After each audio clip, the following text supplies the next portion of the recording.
சிந்தனை செல்வன் அவர்கள்.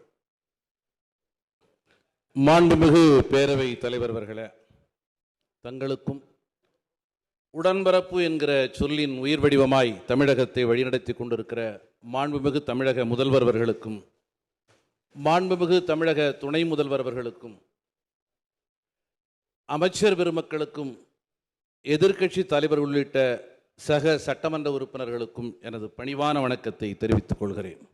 பல்வேறு தரப்பார் மரியாதைக்குரிய எழுச்சி தமிழர் அவர்களை சந்தித்து தங்களது கோரிக்கைகளை எல்லாம் அவரிடத்தில் சொல்லியிருக்கிறார்கள்.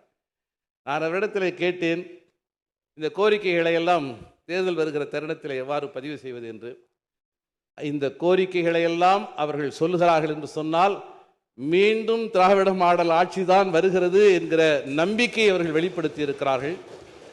கடவுள் இருக்கிற, வலிமையான தெய்வம் இருக்கிற கோவிலை நோக்கித்தான் பக்தர்கள் அணிதிரள்வார்கள். அந்த அடிப்படையிலே காது கொடுக்கிற முதல்வர் இருக்கிற காரணத்தினாலே இந்த கோரிக்கைகளை வைத்திருக்கிறார்கள்.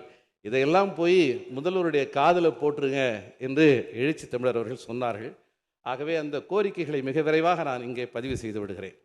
பள்ளி கல்வித்துறையை பொறுத்தவரையிலே டெட் மற்றும் நியமன தேர்விலே தேர்ச்சி பெற்று அரசு பணிக்காக காத்திருப்போருக்கு மீண்டும் நியமன தேர்வுகளை முன்னிறுத்தாமல், நிபந்தனையாக்காமல் படிப்படியாக வேணும் அவர்களை பணி நியமனம் செய்ய வேண்டும் என்று பணிவோடு நான் கேட்டுக்கொள்கிறேன்.